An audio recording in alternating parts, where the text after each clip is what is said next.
All right, and welcome to the Disability Law Show. And welcome to the show for the first time. We talk about disability law and injury law. John Scholes, Sivan, Tumarkin, James, Fireman. The fellas are all here and ready to answer some questions and fill your head full of knowledge as well. You want to reach out anytime, 1-855-821-5900. It is help@disabilityrights.ca.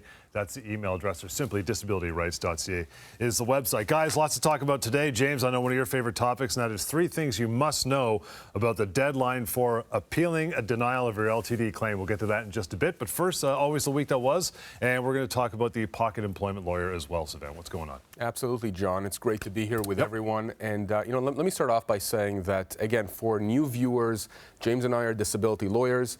We handled tons and tons of long-term disability claims, as well as injury cases.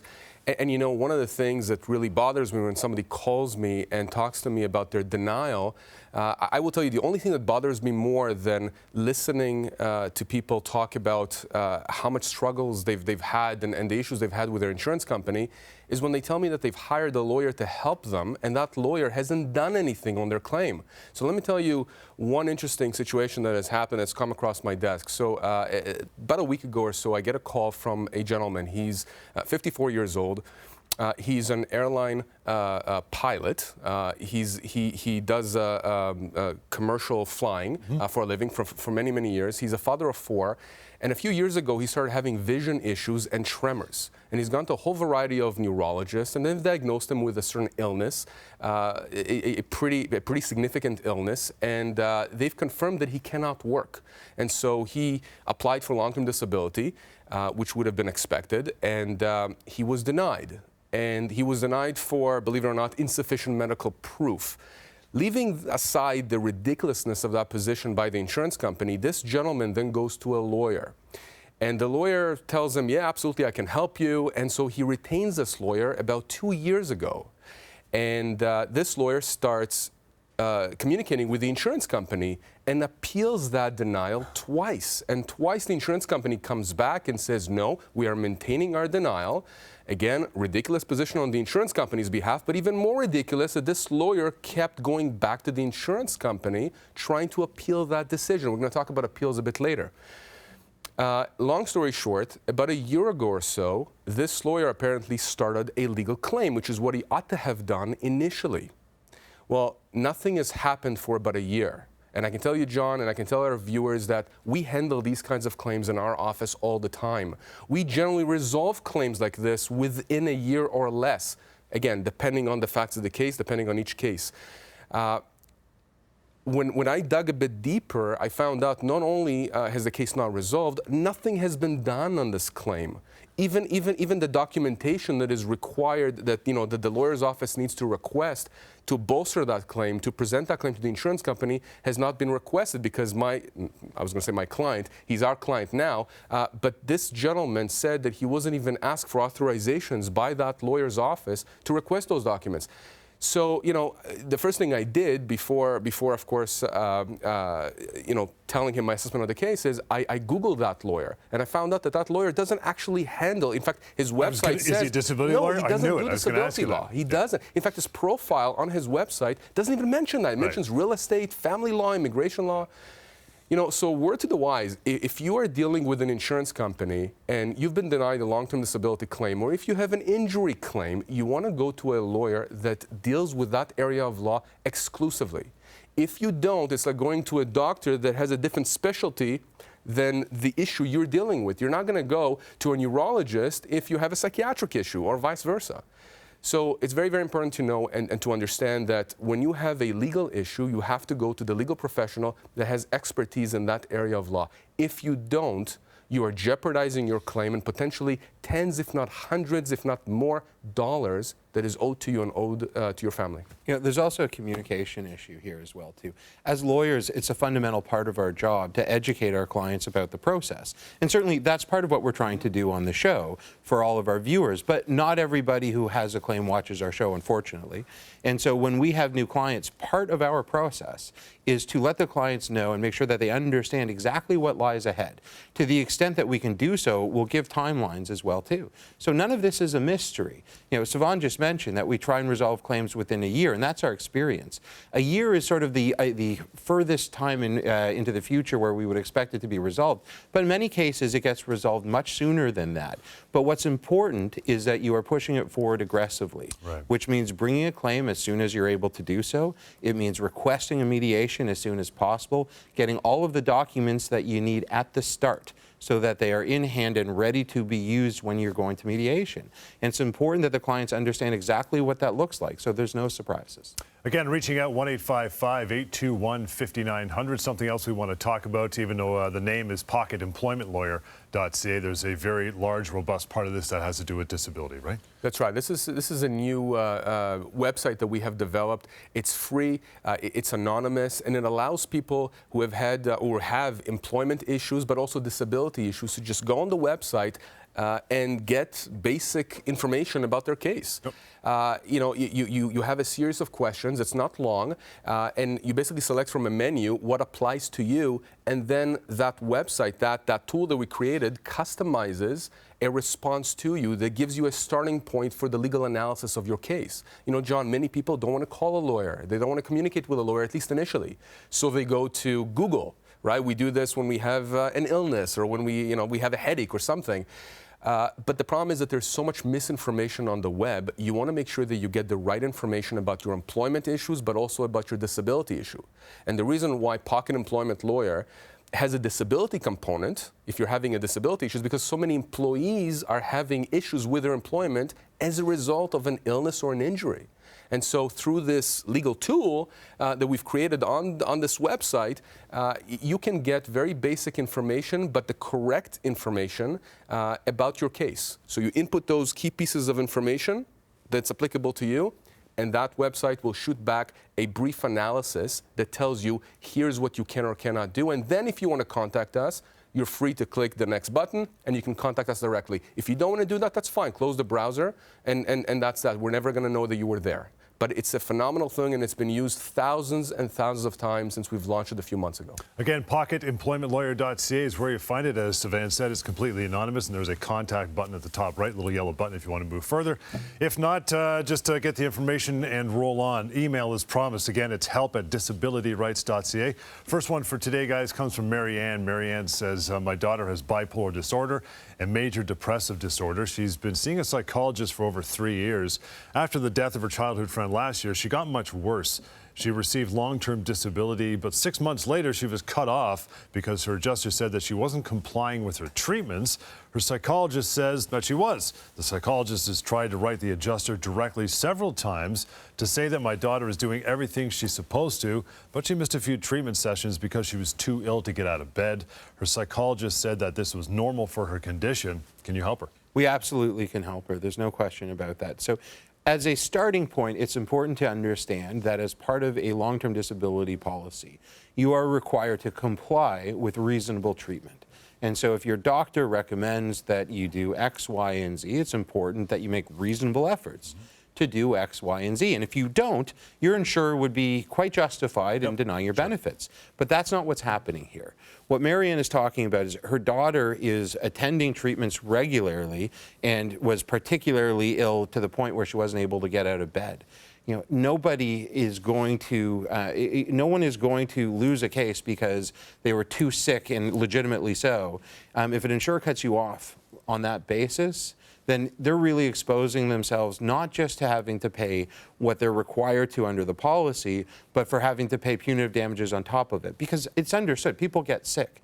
You're just, over the course of an extended treatment period, you're going to have periods where you're ill, where you're not able to get out of bed, where it's just too difficult, where it's going to cause more damage for you to go in and get the treatment than the positive benefit you might get had you attended. And that's really what we're talking about here. It's not as though there's a pattern of behavior that suggests that, well, maybe this person's not really committed to the treatment. This is one or two isolated incidents. And what's really key here is that her psychologist has, in writing, said there's nothing wrong with this. This is expected, is perfectly reasonable, and she's otherwise complying with the treatment. In that case, there's no basis for the insurer to deny the benefits here. This is absolutely something that we can help with. We can bring a claim right away, and we can get it resolved hopefully within several months. if not sooner, and get the benefits either reinstated or get a full and final settlement. John, I was just going to mention that this email was written by the mother of somebody who needs our help. And this is something that I want to tell the audience, is that it may not be you who needs this help. It may be somebody you know, maybe a colleague, a family member, a friend. Make sure you share this information with them. You could be a treatment provider. I just this week we got an email from a physiotherapist in Ottawa that was talking about the information we give out on the show, on the radio show that we do there, actually, because we do radio shows in addition to the TV show. And this is really important information. So to Marianne and to other people like her, if you know someone who needs this information, either put them in touch with us or send us to our website. We have all of these TV shows and radio shows, and all the information we give out, it's on our website. You can arm yourself with this information, and it's going to make your life that much easier, and the person you're trying to help that much easier, because you're arming them with the information they need to battle this insurance company. All right, guys, we'll take a short break here. In the meantime, I want to get back to this. 3 things you must know about the deadline for appealing the denial of your LTD claim. These guys want to sink their teeth into that big time. So stick around for it. Contact 1-855-821-5900, help at disabilityrights.ca, or simply disabilityrights.ca, as Sivan mentioned, is the website. Lots more of the Disability Law Show is on the way. Stick around. You lost your job. They only gave you 2 weeks of severance per year worked. But where can you find out what you're really owed? I'm going to severancepaycalculator.com. Find out how much you're owed right now. Severancepaycalculator.com. You've been denied long-term disability. You think you're powerless, but you have a lot more power than you think. I'll tell you a secret. It's a numbers game for the insurance company. They're betting on you walking away from money that they owe you. Don't make that mistake. We resolve disability claims all the time. We force insurers to pay what they owe. We're in your corner. Call Sivan and his team, 1-855-821-5900, or go to disabilityrights.ca. You lost your job. They said they had a good reason, but you think you've been wrongfully dismissed. Now what are you going to do? I'm going to employmentlawyer.ca. Always check with the employment lawyer first at employmentlawyer.ca.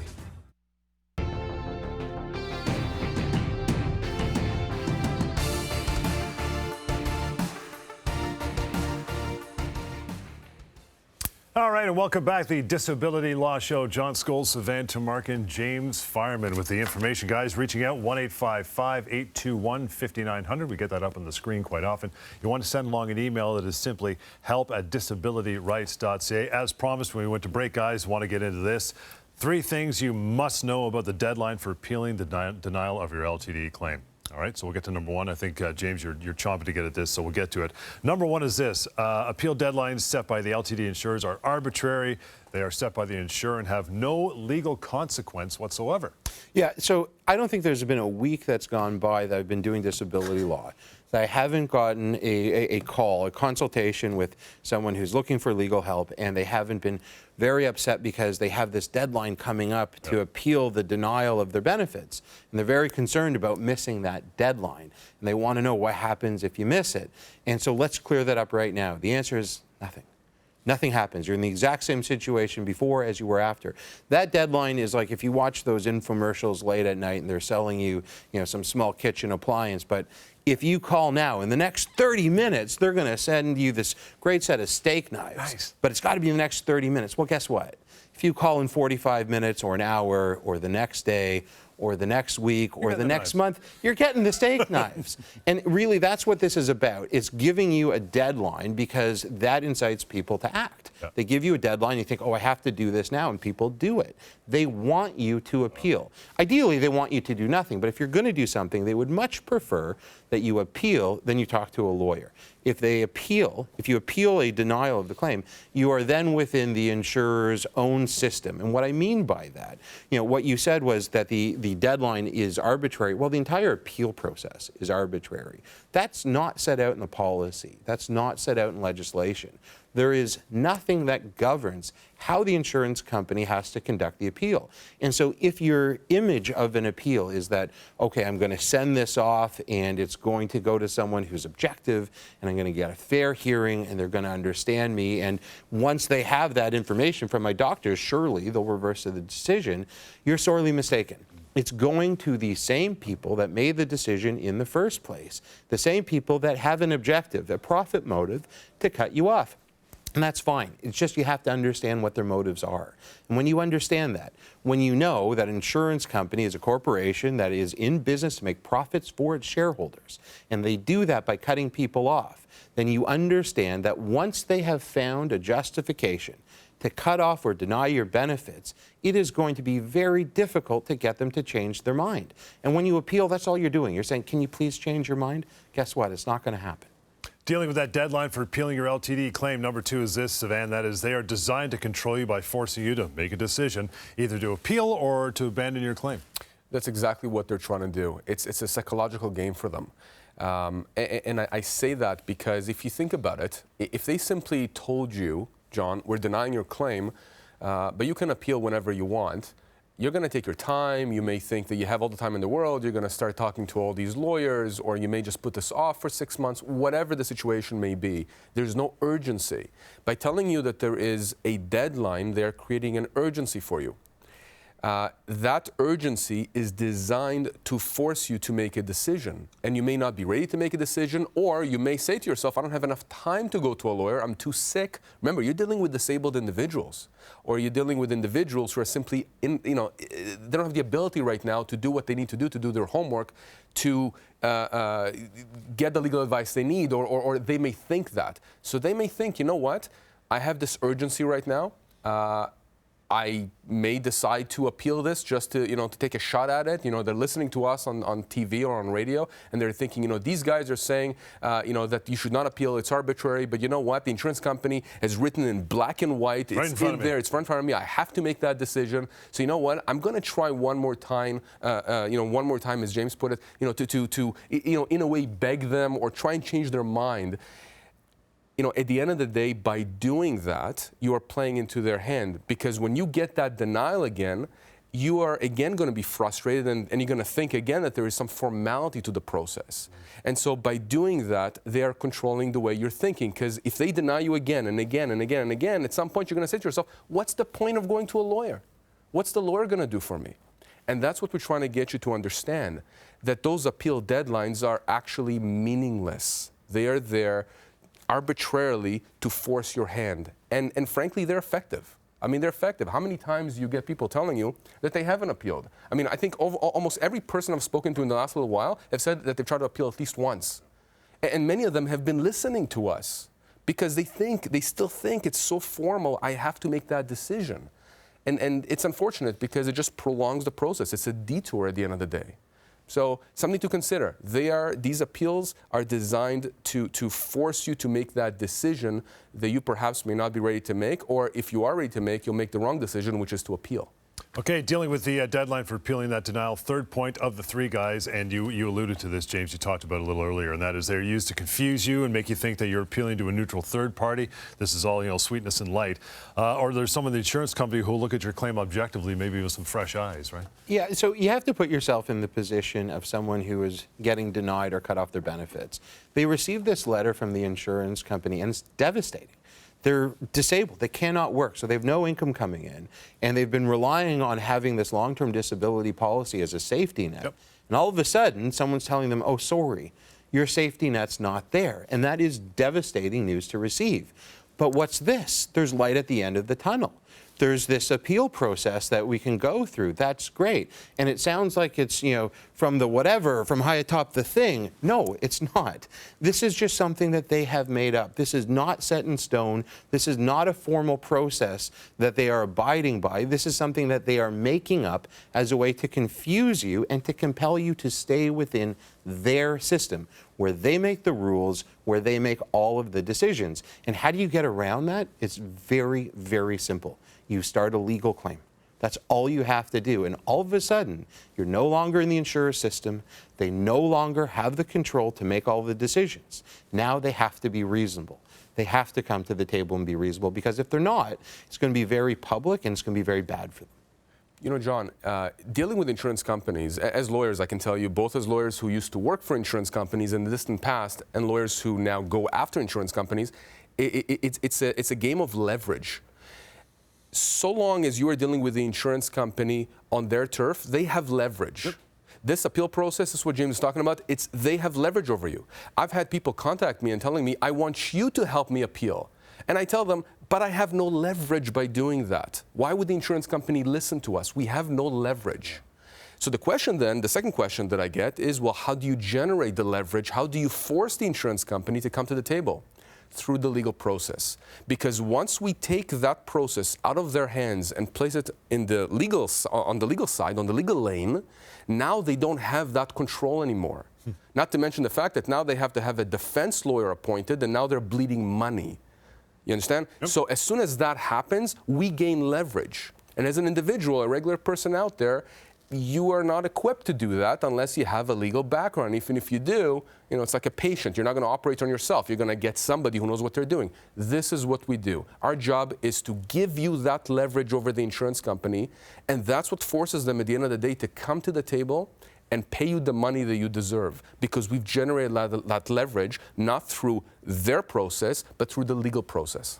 Coming up, guys, who's in charge of your claim when dealing with disability payments from an employer? We will get to that. In the meantime, the phone number, 1-855-821-5900 and disabilityrights.ca. This is the Disability Law Show. We're right back with more. Stick around. You were being harassed, and when you said something about it, you're the one who lost your job. Now what are you going to do? I'm going to employmentlawyer.ca. Always check with the employment lawyer first at employmentlawyer.ca.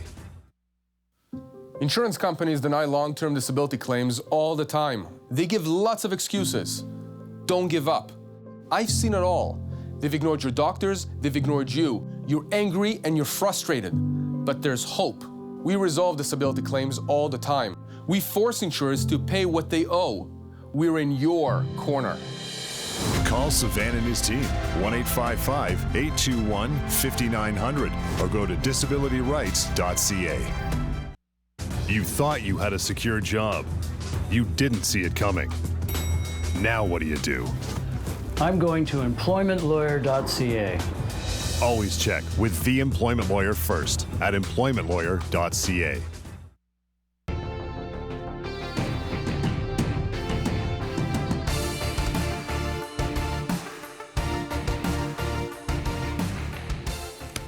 All righty, welcome back. The Disability Law Show, reaching out simple, 1-855-821-5900. Help at disabilityrights.ca is the email address. There is another way for you to reach out as well. That is mydisabilityquestions.com. Quite simply, you can enter your question there. There's a drop-down menu. There's a high probability that a question similar or exactly like yours has been asked and answered in depth in the past, so you can scroll and search for it. If not, leave it there. Sivan and the team, James, will get to your question and answer them. Guys, we'll get to one from mydisabilityquestions.com. This courtesy of Emmett. Emmett says, I'm paid long-term disability by my employer, which is a large multinational company. They want to stop my payments because they say that I'm good to go back to work, which is absolutely ridiculous, and my doctors wrote them saying I can't. Apparently, there is an insurance company that made the decision. I don't really understand the role of the insurance company here. If my employer is the one that is supposed to pay me my disability, can you help me? It is confusing, right? It is confusing, absolutely. And absolutely, let me just break this down. So generally, we deal with insurance companies when we're dealing with long-term disability claims, but not always. There are some employers, I've seen it with banks, for example, large enough corporations, they say, they say, if our employees need long-term disability benefits, we will pay those out. But think about it this way, they still need to understand the medical condition of the person and whether or not that person should qualify for LTD. And generally employers, regular employers, right, who are not in this business, don't have that knowledge, that know-how. So they contract with an insurance company, a big insurance company, to run it, to tell them, to adjudicate the process. Right. And so what happens, now you have the employer who's the payor of the benefits, and you have the insurance company who sort of makes a decision, doesn't make the decision, but adjudicates the process, gets the medical documents, assesses it, and tells the employer if they think that the person should be getting long-term disability or not.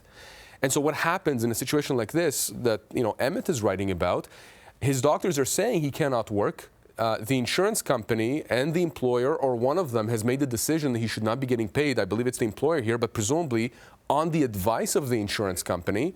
And this is not something that is unusual for us to see. We see this all the time.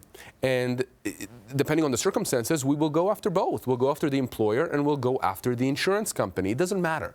So long as the individual is entitled to LTD, so long as they cannot work, and the doctors treating that individual confirm in writing that that person cannot work because of X, Y, and Z, then whoever's supposed to be paying those benefits should be made to pay. Now, the interesting thing about a case like this, and I'm going to tie this back to what we do at the firm, is not just disability. We are a mix of disability and employment lawyers. So we deal with not only disability cases, but employment-related issues. Right. And you can imagine, John, and it's happened to us quite a lot, where we have gone after the employer for the LTD, and when it came down to resolve the claim, the employer then said, but wait a second, we don't want this employee back. So now you have an employment issue that has arisen. And so it's important to make sure to understand that whoever's representing you when you are dealing in a situation like this is someone, preferably a lawyer or a team of lawyers that have expertise both in disability and employment law, because those two areas of law, you know, they are linked. They are linked, especially in a case like this. So it's very important to understand that you want a law firm that has that expertise. And if you don't, you are at risk of undersettling one of those claims. So that's what happened here with Emmett. Again, something that we see frequently at the firm, but something that can very well be confusing for someone like Emmett and other people in general. Yeah, I think the only thing that you really need to understand if you're a claimant is it doesn't matter if your employer is the payer or if it's an insurance company. It is something that we can absolutely help with, and the considerations are the same. If you have the support of your doctor, then you should be entitled to get your disability benefits. And whether we have to bring a claim against just the insurer or both the insurer and the employer, it really doesn't change anything, at least in terms of getting the benefits from the claimant's perspective. Guys, I think we've got enough time to slide in a quick email. This one from Cole. He says, guys, my son is 37 years old and works for a high-end commercial real estate firm downtown.